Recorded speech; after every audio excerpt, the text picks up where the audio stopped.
Olá pessoal, sejam muito bem-vindos ao podcast Clube do LCA. Thiago Serafim falando aqui, o host, o responsável pelo programa Clube do LCA. Sejam bem-vindos a mais um episódio. O podcast ele é para quem quer entender, aprofundar e transformar os seus conhecimentos sobre reabilitação, prevenção e retorno ao esporte nas lesões de ligamento cruzado anterior e também, por que não, nas lesões de joelho. Hoje eu vou falar com vocês sobre dor persistente após uma cirurgia de LCA. Esse é um assunto pouco falado no contexto geral, mas que não é tão raro assim. A cirurgia foi um sucesso, os exames estão ok, a reabilitação está indo dentro do programado, mas o paciente, o atleta, continua a sentir dor. E agora? Vamos entender causas, discutir estratégias de manejo e, claro, trazer evidências que sustentam nossa tomada de decisão. Mas antes de falar sobre isso, é importante entendermos alguns conceitos. Primeiro, vamos entender o que é dor persistente. Segundo a IASP, a Associação Internacional de Estudos sobre Dor, ela define dor crônica como aquela que persiste por mais de 3 meses, ou seja, ultrapassa o tempo normal de cicatrização tecidual.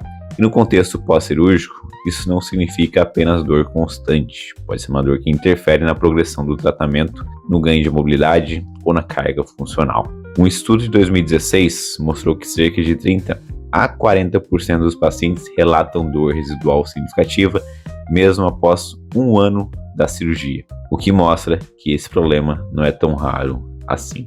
Então vou trazer agora algumas causas que podem influenciar nisso. Vamos falar agora sobre possíveis fatores estruturalmente associados à dor pós-operatória. O primeiro dele é a síndrome do ciclope, uma causa comum que é chamada de Cyclops Syndrome, que é uma fibrose anterior no joelho, geralmente relacionada à presença de tecido cicatricial na região do túnel femoral ou tibial. Ela pode limitar a extensão e gerar dor na tentativa de alcançar o final do arco do movimento. Uma outra possível causa, dor femoropatelar ou dor patelofemoral. Também não podemos ignorar esse tipo de dor, que pode surgir por erro no controle de carga ou déficit de ativação de quadríceps, especialmente em movimentos como agachamento, escadas ou corrida. E muitas vezes é confundida com falha no enxerto. Por falar em enxerto, uma dor relacionada ao túnel, ao local de enxerto.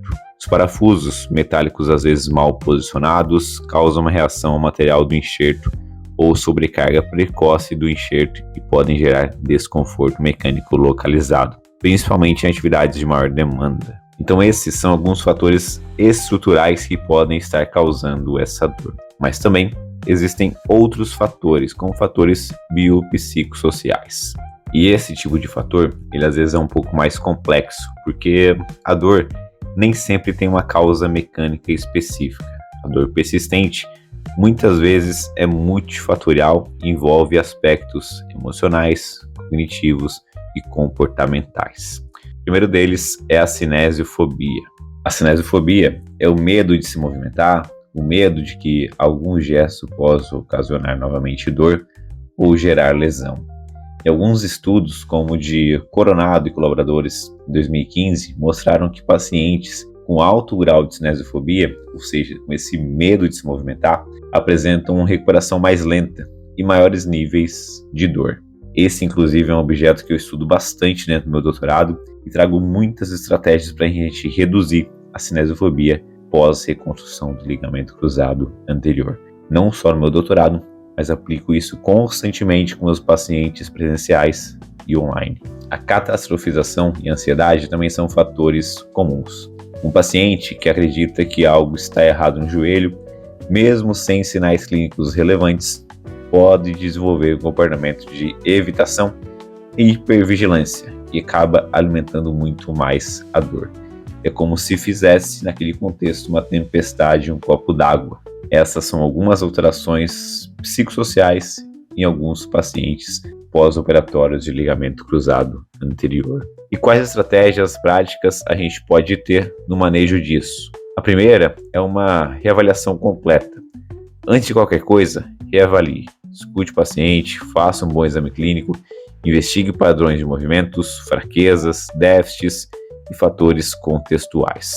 O segundo, educação em dor. Educar o paciente sobre a dor neurofisiológica, dor mecânica, seus mecanismos não estruturais de dor, tudo isso pode ser libertador. Uma abordagem baseada em explicação da dor, como propõe Moseley e Butler, é eficaz na dor persistente. O terceiro é a reintegração progressiva de carga. Em muitos casos, os pacientes estão muito descondicionados. Afinal de contas, muitas vezes já evitavam exercícios antes mesmo da cirurgia. A solução para isso é então retomar de forma gradual, ajustando intensidade e volume conforme a tolerância. Não dá para sair do 0 ao 100 em poucos dias. A gente precisa ir gradativamente. E um quarto ponto, uma quarta estratégia, é modulação da dor. Uso, às vezes, de eletroanalgesia, exercício de controle respiratório, mobilizações articulares, estímulos sensoriais, todos esses podem contribuir para modular o limiar de dor e preparar o paciente para voltar à carga progressiva. Bom, vou trazer aqui um exemplo, um caso clínico de forma muito resumida para vocês. Vou contar rapidamente sobre uma atleta de vôlei de 24 anos, atleta amadora de vôlei, chegou para mim com 5 meses pós-cirurgia com uma dor intensa ao descer escadas. E por essa dor, ela estava sem realizar atividades, não estava mais fazendo nenhum fortalecimento. Fez alguns exames, estavam normais, mas ela evitava qualquer exercício em cadeia cinética fechada e com isso ela já estava em um modelo um pouco mais sedentário, estava com uma baixa atividade física e já estava algumas semanas sem fazer nada de fortalecimento, com medo de piorar o quadro. Trabalhamos com educação, reintrodução lenta de exercícios, estratégia de metas, estratégias de dessensibilização com treino de marcha também, em esteira, e exercícios isométricos iniciais. Entre 4 e 5 semanas, ela já conseguia agachar sem dor. Em um período de quase 2 meses, de 8 para 9 semanas, ela estava correndo leve, trotando. E a partir disso foi basicamente progressão de carga. Carga nos exercícios aeróbicos, carga com introdução de exercícios de mudança de direção, até de fato o retorno ao esporte. Galera, a dor persistente não significa que a cirurgia falhou, nem que o fisioterapeuta errou. Significa apenas que precisamos olhar com mais profundidade para o caso. Reavaliar, adaptar e individualizar são palavras-chave e nós não podemos esquecer disso durante o tratamento. Se você gostou desse conteúdo, não deixe de compartilhar esse episódio com o seu colega. Não deixe também de seguir na plataforma de áudio que você escuta, seja no Spotify ou seja no YouTube.